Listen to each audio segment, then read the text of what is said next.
Hi guys, welcome to Razon.com. This is Mohit Soni. Right in front of you is the lovely looking Honda CB350 RS. Yes, this is the RS version. This is the much better in my books and much more youthful version of the Highness that was launched initially. That was the start model for the brand, which also created a huge wave within the motorcyclist and in the retro modern motorcycle category. And like I said, this is turning out to be our favorite because the way it looks, and of course also the way it rides. So as always, let's begin with the design. Absolutely love this dual tone. We're very lucky enough to get a dual tone color here for this motorcycle on our test bike, and it looks spectacularly good. The black along with the yellow stripes gives it that typical old school look that Honda has. In fact, they've chosen the badge here also. For the old school motorcycles, they have a separate sort of badge. It's made it here. So attention to detail with Honda is always impeccable. There's no doubting here. It's done here as well. The CB350 badge, again, it's a 3D one, looks really impressive. The new very scramblerish seat, which is called the tuck and roll seat, is what like Honda likes to call it, is also very good. Looks very nice, and in fact is very comfortable as well for a bigger rider like me. So that's great. But the rear pillion seat continues to be just about adequate for any type of pillion rider. You've got a typical Honda sari guard, which should be removed as soon as you take the delivery because it's sort of not gelling really well with the overall look. That is the all important exhaust. Love the new matte finish on the grab handles. It looks really great. The same finish can be seen here. Everything feels very sturdy, very solid. These LED turn indicators also look really good. And I've shown you a lot in our walk around video. I'm just going to keep it brief. This is the switch gear on both sides, and starting the motorcycle, as you can see, you've got all the information and everything can be controlled via here. And this is how you switch off the traction control, as you see, and putting it on again. So pretty impressive. Obviously the tachometer here is missing. It's only the speedometer, and it gives you the sweep while you turn it on and off. Fit, finish, build quality, well, it looks really good. It's put together quite well, but since it's very on the naked side, it's very bare minimum, minimalist design, it just ends up leaving room for some pipes and some wires to be displayed slightly crudely. But I think that's about it. The rest of the motorcycle feels very solid, very nicely built. Again, that rear mudguard is also taken at the front, and it's got its own bracing here.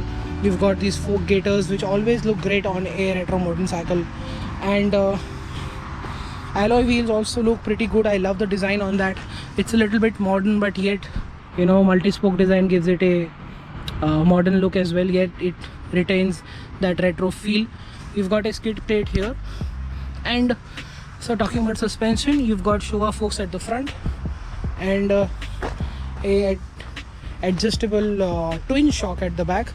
There's no mono shock yet. And as you can see, that is the LED tail lamp.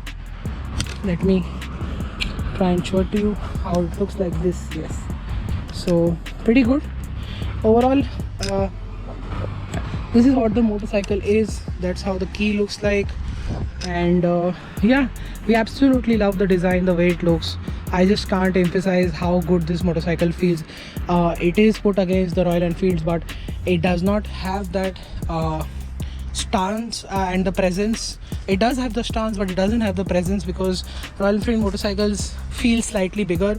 This does not, but the elements make it stand out. This is how Honda does retro motorcycles, and they've done it for India as well. And that makes it go against the Royal Enfield, and that's the reason why there's such more commotion on that aspect, and how the CB350 is more of a Java rival than a Royal Enfield rival.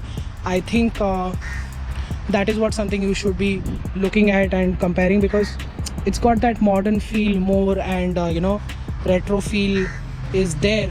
But with the RS variant very specifically, with the Highness, it's a different game together. But yeah, like I said, it feels it is in fact pretty much a Java rival more than a Royal Enfield rival in the way things are being put together, and how this particular headlamp and how this thing element here makes it look very modern. Of course, Royal Enfields are also reaching there, but most importantly, the design part is done. Let's talk about the riding part, which is also very impressive. So before we start riding, let me show you what the exhaust note is like. And in the real world, we've done that earlier this for you.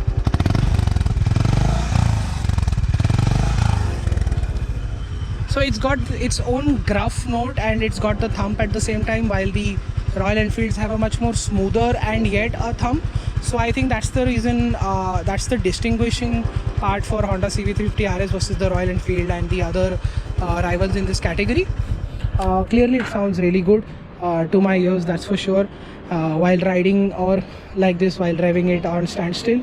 Most important part, what is the change on the CB350 RS? Well, Honda tells us there is just one change, is that there is a bit of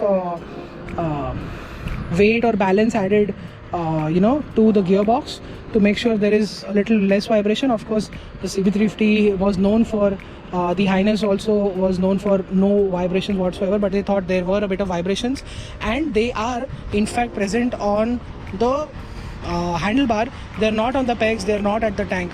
Slight, bare minimum 5% of the vibrations of the total vibrations that exist are there on the handlebar. Of course, you can, if you're wearing gloves, you won't even realize that, but if you, let's say, go for 200-300 kilometer ride, you might feel a bit of buzz in your hands, like you may feel a slight bit of that and you may require a bit of rest, but that's it, that's the vibration. And I think that is also necessary, because we all know vibration is also part of the package in motorcycles like this. Sadly, there are consumers, like, they absolutely need the vibration to feel they're riding a old school motorcycle. So Honda has done that as well for them, and you're going to feel it at the right place. Engine, any other changes? No. It makes 21 PS and 30 Newton meters of torque. It's a lovely smooth motor, makes a ton of low end and mid-range torque. You're doing 80 in no time. You can keep 110 for a very long time, and you can sustain those speeds. Even I found that I could do 120 kilometers an hour, sustain that all the way, because the engine feels so relaxed in the fifth gear that it makes you feel relaxed, comfortable, so that you can do those speeds all day. And I think that's a fantastic balance to have, because you have great low end and mid range despite tall gearing done, and that's what makes the Honda CB350 RS a very sweet bike to ride. It just feels so sweet with the kind of torque and power and the weights delivered in a very linear and smooth manner.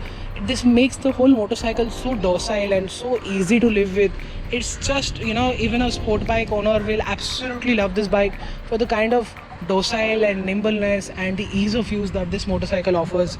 That's the reason why everybody just falls in love with this motorcycle at one test ride, because it's just so effortless, and the speeds also pick up really well. It's not that you're doing lower speeds, you're doing a good amount of speed to keep up with the traffic and be slightly faster than the traffic as well. So that's what makes the CB350 RS even sweeter.